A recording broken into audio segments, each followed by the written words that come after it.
Red Bull, part fizzy liquid, part mile-high gymnastics. Is it a bird? Is it a plane? Well, if it is a plane, someone is about to throw themselves out of it. The little fizzy drink that claims to give you wings has been taken a little too literally by some. Global sponsorship of all things adrenaline, electrifying high speed, boundless energy, a brand logo involved in every activity your parents told you not to do. That part of your brain that wants to embrace the danger, never backs out. Devilish encouragement egging you on. Why don't you backflip your bike off a mountain? Driving fast is exciting. Why should birds have all the fun? Whether you're parachuting from space or culturally appropriating a bird, Red Bull is never far away. Closer than you expect. Even a night out provides no respite. The little can being served up as a turbocharged accoutrement to alcohol. Because alcohol, sugar, caffeine and a lack of inhibition is just what you need to plan your entry into this year's Red Bull soapbox race. A crash is inevitable. Of course, the sugar and caffeine doesn't last forever. But while your night might be ending, for many it's just starting. A nocturnal industry fueled by this fizzy potion. Your cab ride no exception as your driver takes a sip.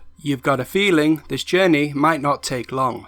A humble cab journey isn't the end of the story, rather the beginning. An Austrian businessman named Dietrich Mateschitz was on a business trip while he was international marketing director for a German toothpaste manufacturer then called Blendax. The destination was Bangkok, and a Thai-based licensee called Chelio Uvidya. Uvidya had a pharmaceutical company whose portfolio included a tonic syrup, creating Dang, which translated to English means Red Bull. Dietrich Mateschitz was a big fan, and when he landed, he would ask the taxi driver to stop at a shop to pick up a bottle of creating Dang, which he claimed cured his jet lag. Seeing the potential, this marketing man and his newfound magic potion were poised for world domination. Dietrich Mateschitz went to Chelio Uvidya with a plan of forming a partnership to sell creating Dang to the Western world. It would be a dang shame not to. With this, Red Bull GmbH was formed in 1984, with Dietrich Mateschitz and Chelio Uvidya each putting in $500,000 and taking a 49% share in the company. The remaining 2% went to Uvidya's son, Charlem, and agreed that Mateschitz would run the company.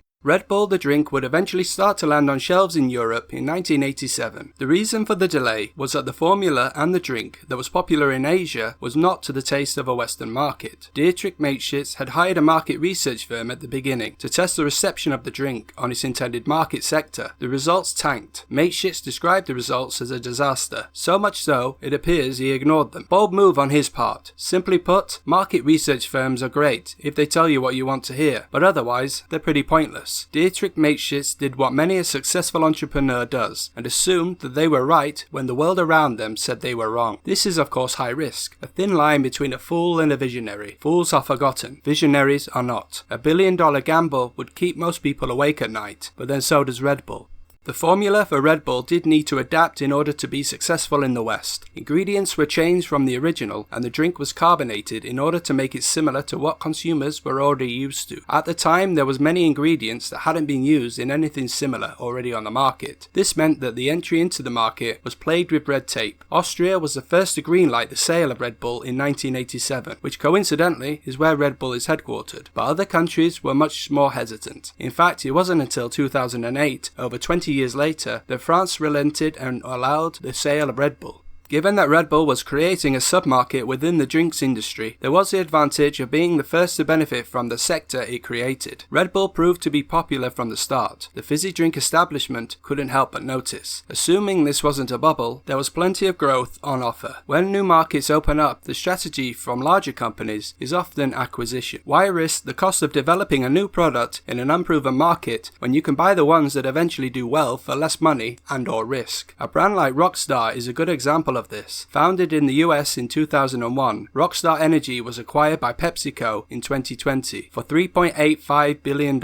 Monster Energy is the second largest by market share with 15% of the market in 2020, but nearly a quarter of all sales for energy drinks in the US are Red Bull. Such a dominant position is not only down to being the first into the market or even creating the market. Red Bull has really mastered a marketing approach that was different from the start. In fact, Red Bull is as much a marketing company as it is a drinks company, a lifestyle brand that will put a logo and a helmet on any 23-year-old that isn't thinking straight. This is a winning formula. It has been from the start. A policy of seeking out adventure. Red Bull invests heavily each year, putting back large amounts of revenue into growing and developing Red Bull. This is an extreme approach to brand development and has paid dividends over over the years. It doesn't get much more extreme than a local bike ride in the Zion National Park area of Utah, where on a yearly basis, young men with names like Brandon and Kyle look to outdo each other in a free ride mountain bike event called Red Bull Rampage, a competition that is so brutal it would make a Roman gladiator wince. Going back as far as 2001, like Red Bull itself, the event has been adapting and creating its own buzz. The prize money in the beginning was $8,000. That's it, $8,000 for the whole event. In recent years, this has risen to $200,000 almost 20 years later. Not a sport for those looking at risk and reward. Like a lot of sports outside of the mainstream, big names can still do well financially. With a big spectacle comes big sponsorship. Red Bull doesn't just do somersaulting push bikes. More mainstream motorsports such as Formula 1 racing offers the glamour and global coverage. Red Bull has had its own team now officially since 2005, in a sport that is usually participated in by established car manufacturers looking to posture over who can produce the best machine. Red Bull sees the exposure as the asset, with a dedicated team that uses, currently, a Honda-derived engine. Red Bull has shown that it can be a big player in a very exclusive sport. Formula 1 is not about making money, not at least for the teams themselves. Rather, this careful blend of testosterone, gasoline, and ego hiding behind an extra large pair of sunglasses is a theatrical play, one performed for high stakes on a global stage. This loud and high-octane game of poker costs money, large sums of money.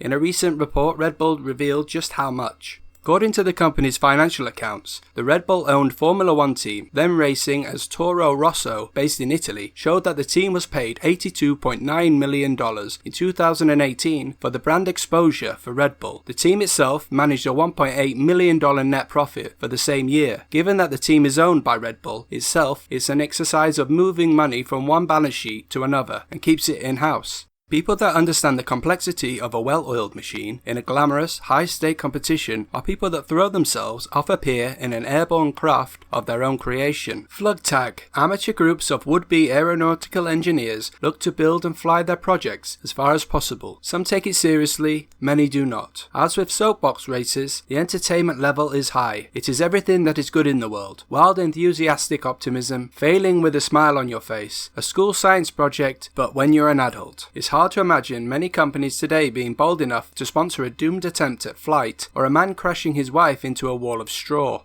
You can even throw yourself off a cliff in the smallest pair of budgie smugglers you can find, and Red Bull will be there high-fiving you. Great job. The list of sponsorships with Red Bull is seemingly endless. Few moments stand out as much as when Red Bull sponsored Felix Baumgartner's stratospheric jump from the edge of space, with hundreds of millions of views and streamed live at the time in 2012. This is high-risk brand placement at its peak. With all this brand exposure, it is no wonder that Red Bull today has maintained its market-leading position, selling nearly 8 billion cans a year and employing over 12,000 people in 171 countries. The company's base is in Austria, Fuschl near Salzburg to be precise. The company has built a HQ that resembles an underground lair you'd expect a Bond villain to reside in, a status symbol of what has become a multi-billion-dollar empire. One heir of the Red Bull empire, turned villain, hit the headlines for all the wrong reasons. Vorayev Uvidya, the grandson of the co-founder Chelio Uvidya. Uvidya reportedly drove his Ferrari at high speed through Bangkok, crashing into a police officer on a motorcycle in 2012, killing the officer and driving off. When news reports of his continued jet-setting lifestyle in the time after the incident was published, the case brought widespread attention because of perceptions that the rich and well-connected have impunity in the system. The well-connected billionaire's charges were later dropped. 007 might not be the only one with a license to kill. If you're flying halfway around the world, or if your night out turns into a late one, you at least know there's a magic potion on hand to get you home quickly. It won't help you backflip your mountain bike, cushion your fall from a plane, or give you literal wings. But if you're game, then so is Red Bull. Just maybe think twice before you jump off a cliff in your underwear. All things Red Bull. Let me know. Thanks for watching.